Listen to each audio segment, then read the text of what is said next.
नमस्कार प्यारे बच्चों, जय हिंद। मैं प्रयार सर आप सभी का मेरे इस YouTube channel primary digital study में स्वागत है। प्यारे बच्चों, आज के इस वीडियो में हम कक्षा 5वीं पर्यावरण अध्ययन एड ग्रेड की बुक का अध्याय 5 के प्रश्नों के उत्तर हम जानेंगे। आप सभी को कक्षा 5वीं की पर्यावरण अध्ययन एड ग्रेड की बुक ओपन करना है और अध्याय 5 आपको निकाल लेना है। तो बिना देर के हुए हम वीडियो की शुरुआत करते हैं और हम प्रश्नों के उत्तर हम जानते हैं। तो जैसा कि आप स्क्रीन पे देख रहे हैं, अध्याय 5 है और इस अध्याय का नाम है बीज बीज बीज। आइए प्रश्नों को कंप्लीट करते हैं। प्रश्न है वस्तुनिष्ठ प्रश्न है।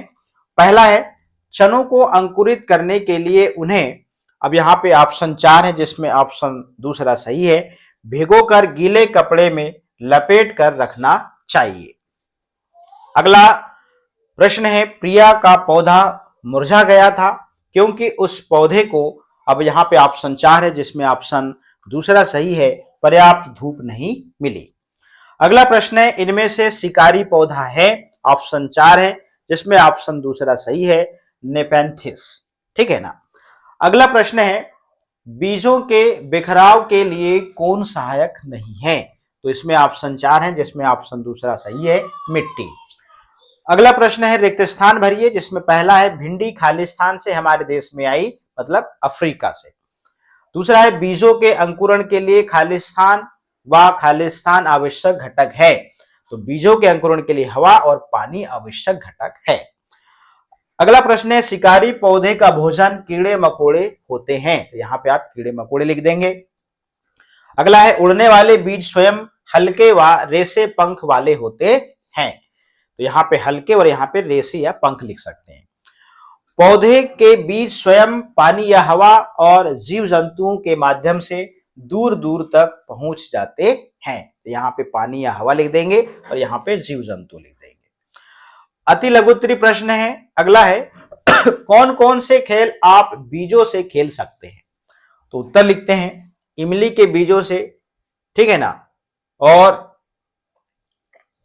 चींटियों से, यहां कोष्टक में लिखेंगे, से गिट्टे पासे का खेल, और बीजों से सीटी बजाना तथा बीजों को गिनने या निशानेबाजी के खेल।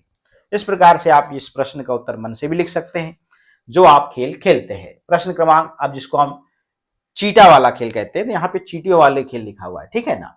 तो ये हम अधिकतर खेलते हैं और आपने देखा होगा पासा जो होता है, ठीक है ना। प्रश्न क्रमांक तीसरा है, बिना बीज के उगने वाले किसी एक पौधे का नाम लिखो। वो है गुलाब, जिसे हम या फिर बोलते हैं मनी प्लांट, और केला, ठीक है ना। प्रश्न क्रमांक 4 है, हवा से उड़कर बिखरने वाले बीज कैसे होते हैं? हवा से उड़कर बिखरने वाले बीज बहुत हल्के, छोटे और बालों रेशों या पंखों जैसे होते हैं। लघुत्तरी प्रश्न है, प्रिया और मनोज के शिक्षक ने उन्हें चनों को अंकुरित करके लाने के लिए कहा। प्रिया के बीज अंकुरित हो गए परंतु मनोज के नहीं। प्रिया ने मनोज को बीज के अंकुरण के बारे में क्या सलाह दी होगी? लिखिए। प्रिया ने मनोज को सलाह दी होगी कि चने को केवल पानी में डुबोकर न रखें और ना ही पूरा सूखा छोड़ें। चनों को रात भर पानी में भिगोने के बाद पानी निकालकर एक गीले कपड़े में लपेट कर रखना चाहिए ताकि बीजों को अंकुरण के लिए सही मात्रा में हवा और नमी दोनों मिल सके। अगला प्रश्न है, चित्र को देखकर दिए गए प्रश्नों के उत्तर लिखिए। यह चित्र किस पौधे का है? आप यहाँ पे देख रहे हैं, इसे हम शिकारी पौधा भी कहते हैं, घटपर्णी भी कहते हैं, और इसका इंग्लिश नेम है नेफेंथिस, ठीक है ना। ये पौधे अपना भोजन किस प्रकार करते हैं? तो ये पौधा अपनी खास खुशबू से कीड़े मकोड़ों को अपनी ओर आकर्षित करता है।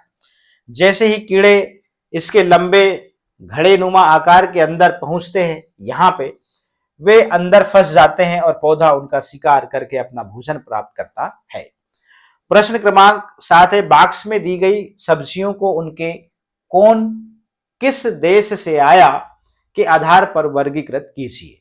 अब देखिएगा, यहाँ पे आप देख रहे हैं, यहाँ पे ये सब्जियों के नाम यहाँ पे लिखे हैं। जैसे भारत में चाय, बैगन, मूली, सेम, करेला।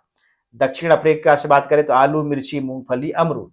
यूरोप से बात करें तो गोभी और मटर, और अफ्रीका से बात करें तो भिंडी और कॉफी। प्रश्न क्रमांक 8 है, सोचिए और लिखिए। मसाले के रूप में उपयोग होने वाले बीज जीरा, सौंफ, धनिया, अजवाइन।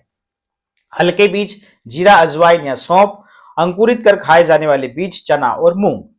दीर्घ उत्तरी प्रश्न है, आपने गमले में एक बीज लगाया है, उसके उगने की प्रक्रिया का अवलोकन कर अंकुरण के क्रमबद्ध चरणों को दर्शाता हुआ नामांकित चित्र बनाइए। पहला चरण, आपने मिट्टी के अंदर दबा हुआ बीज आप यहां पे देख रहे हैं। दूसरा चरण, बीज से नीचे की ओर निकलती छोटी जड़, आप देख रहे हैं, ये दूसरा चरण है। तीसरा चरण, बीज से ऊपर की ओर निकलता छोटा अंकुरण, जिसे अंकुरित बीज कहते हैं, ये रहा। चौथा चरण देखिए, दो छोटी पत्तियों वाला नन्हा पौधा, ठीक है ना। अब बीज के अंकुरण के लिए आवश्यक घटक कौन कौन से हैं लिखिए।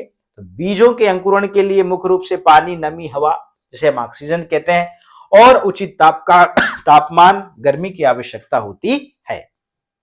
चलिएगा, अगला प्रश्न है, मोना ने 2 गमले लिए। गमला ए में उसने साबुत दाल के बीज बोए और गमला बी में दली हुई दाल बोई।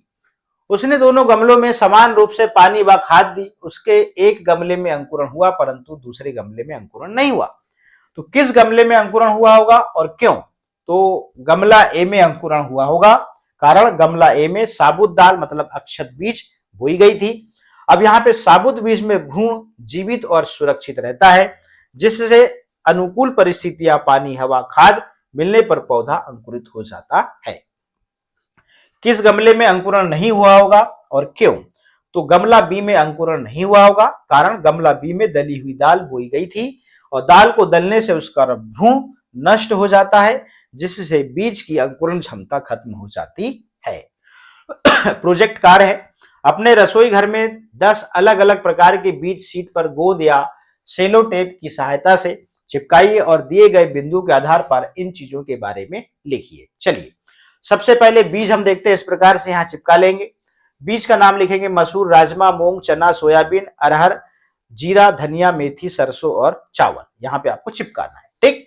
अब यहाँ पे रंग कैसा होता है? लाल, भूरा लाल, हरा, पीला, भूरा, पीला सफेद सोयाबीन का, अरहर का पीला, जीरा का भूरा, धनिया का हरा पीला, मेथी का भूरा पीला, सरसों का काला भूरा और चावल का सफेद, ठीक है ना। आकार कैसा होता है? मसूर का गोल, राजमा का गुर्दे के आकार जैसे, मूंग का छोटा और गोल, चना का अनियमित और खुरदुरा होता है, सोयाबीन का अंडाकार होता है, अरहर का गोल होता है, जीरा का पतला और लंबा होता है, धनिया का छोटा और गोल होता है, मेथी का छोटा और अनियमित होता है, सरसों का बहुत छोटा और गोल होता है और चावल का लंबा और पतला होता है, ठीक।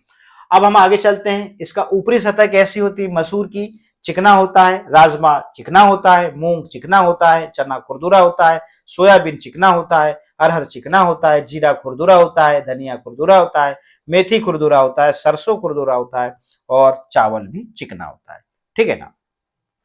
अब यहाँ पे उपयोग में, तो मसूर जो है दाल के रूप में, ठीक है ना, राजमा जो है सब्जी और सलाद में, और मूंग जो है दाल अंकुरित और खिचड़ी में, चना जो है सब्जी, नमकीन और बेसन के लिए, सोयाबीन जो है तेल, सोया मिल्क और न्यूट्री नगेट के रूप लिए, ठीक है ना। अरहर जो है मुख्य रूप से दाल के रूप में, जीरा जो है मसाले के रूप में तड़का लगाने के लिए, धनिया जो है आप देख रहे हैं अचार और सब्जियों में स्वाद के लिए, मेथी जो है मसाले और करी के स्वाद के लिए, सरसों जो है तेल, अचार और करी के तड़के के लिए, और आप देख रहे हैं यहाँ पर चावल जो है भोजन के रूप में, पुलाव, खिचड़ी आदि के लिए। इस प्रकार से जो है आप यहाँ पे इस प्रोजेक्ट कार्य को कंप्लीट कर सकते हैं। तो प्यारे बच्चों, आप इसका स्क्रीनशॉट भी ले सकते हैं, मैं थोड़ा सा दूर हो जाता हूँ, आप ले सकते हैं इस प्रकार से, ठीक है ना। मैं थोड़ा सा इसे ऊपर कर देता हूँ, ये देखिए, इस प्रकार से आप स्क्रीनशॉट ले सकते हैं। तो प्यारे बच्चों, हमने इस वीडियो के माध्यम से कक्षा 5वीं पर्यावरण अध्ययन एड ग्रेड की बुक का अध्याय 5 जो है हमने कंप्लीट कर लिया है। आज के इस वीडियो में इतना ही, फिर मिलेंगे हम न्यू वीडियो में नेक्स्ट चैप्टर के साथ में। आप सभी का बहुत बहुत धन्यवाद।